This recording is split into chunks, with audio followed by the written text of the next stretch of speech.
Salam jumpa kembali saudara-saudariku yang terkasih dalam Tuhan kita Yesus Kristus. Salam sejahtera untuk kita semua. Berkat Allah yang Maha Kuasa senantiasa menyertai kita. Marilah kita mendengarkan dan merenungkan bacaan-bacaan kitab suci hari Sabtu tanggal 19 Februari tahun 2022. Bacaan pertama dari surat Rasul Yakobus pasal 3 ayat 1 sampai 10.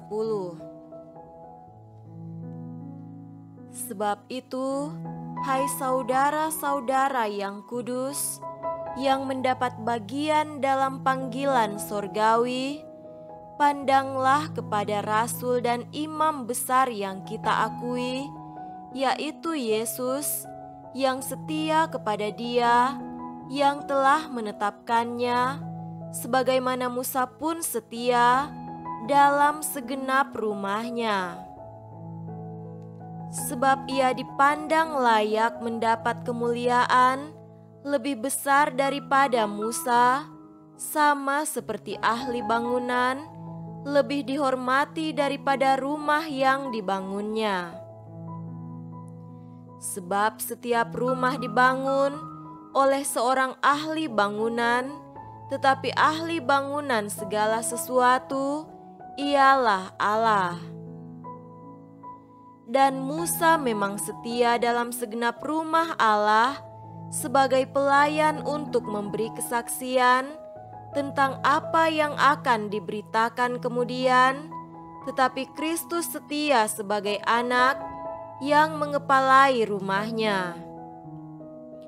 Dan rumahnya ialah kita, jika kita sampai kepada akhirnya teguh berpegang pada kepercayaan dan pengharapan yang kita megahkan. Sebab itu, seperti yang dikatakan Roh Kudus, pada hari ini, jika kamu mendengar suaranya, janganlah keraskan hatimu seperti dalam kegeraman pada waktu pencobaan di padang gurun, di mana nenek moyangmu mencobai aku dengan jalan menguji aku, sekalipun mereka melihat perbuatan-perbuatanku 40 tahun lamanya. Itulah sebabnya aku murka kepada angkatan itu dan berkata, selalu mereka sesat hati dan mereka tidak mengenal jalanku. Demikianlah sabda Tuhan. Syukur kepada Allah.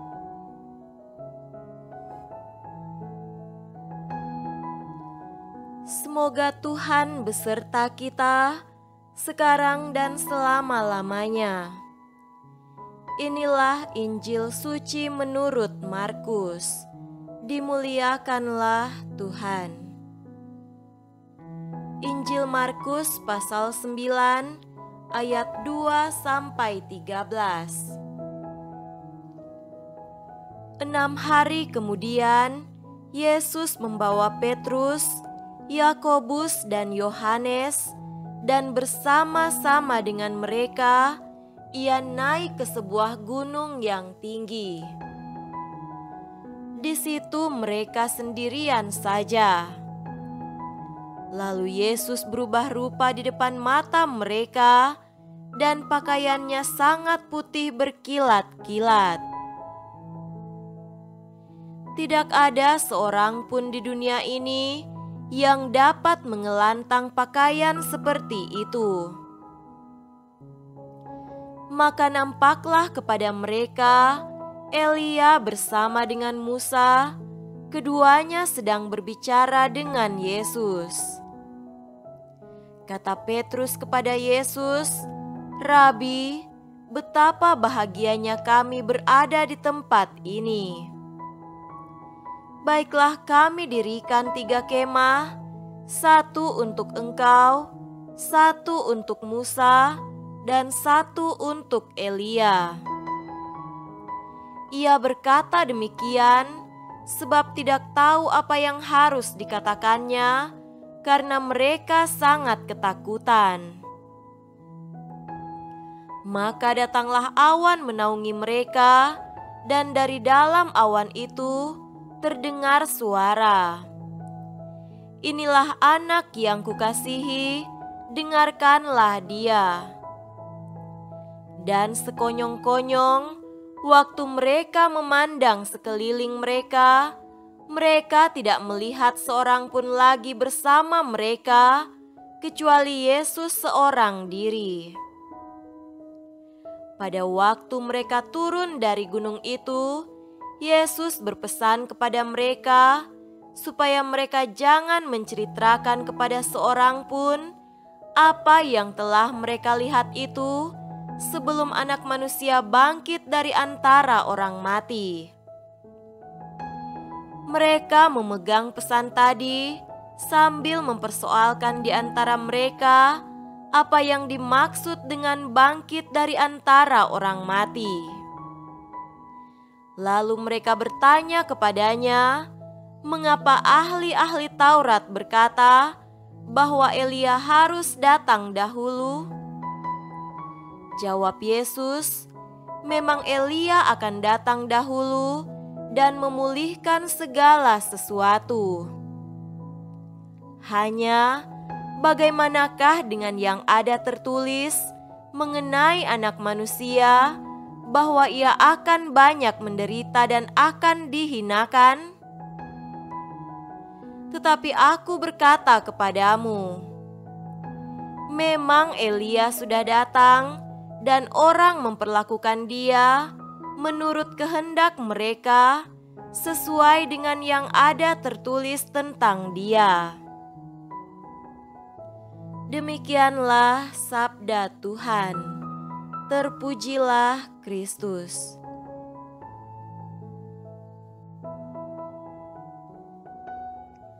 Saudara-saudariku yang terkasih dalam Tuhan kita Yesus Kristus, tema renungan kita pada hari ini adalah bersama Yesus di Tabor.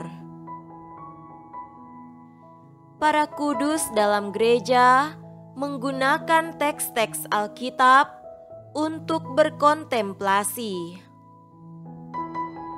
Dengan bantuan Roh Kudus, orang masuk dalam peristiwa-peristiwa hidup Yesus, berjumpa dengannya secara rohani, dan menerima kekuatan darinya. Dengan bimbingan rohani, imam berpengalaman di sekitar kita dapat menjadi mahir dalam tradisi kontemplasi ini dan terutama mendapatkan banyak manfaat darinya. Teks yang satu ini misalnya, rasakanlah turut serta Yesus ke puncak gunung yang tinggi, di mana ia berubah rupa.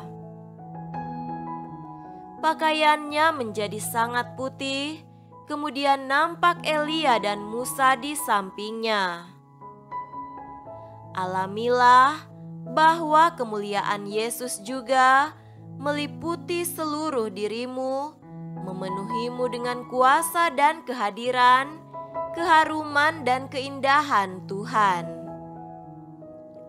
Komentar Petrus bahwa mereka bertiga sangat bahagia mengalami semua ini adalah juga pengalaman kita semua yang mengikuti Yesus.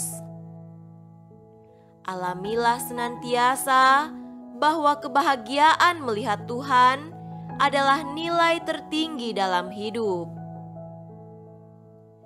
Mungkin kita punya kesulitan dalam relasi atau sakit di satu bagian tubuh kita, namun berjumpa dengan Tuhan selalu menciptakan kebahagiaan yang tiada duanya, sebab kebahagiaan rohani itu mengisi hati dan jiwa kita, memberi kita daya baru untuk terus berjuang. Kebahagiaan itu dapat juga menyembuhkan kita dan melepaskan belenggu-belenggu pengikat yang membebani kita secara tak perlu. Pengalaman istimewa ini bagus dan berguna agar dapat selalu mengalaminya sebagai sumber baru kehidupan. Dengan Yesus berubah rupa, Ia juga mengubahmu secara pribadi. Mungkin engkau menjadi lebih sehat dan kuat, mungkin engkau menjadi makin lembut, sabar, dan penuh kasih. Semoga kita semakin memuliakan Yesus lewat kesaksian iman kita yang nyata dalam kehidupan sehari-hari. Semoga demikian. Amin.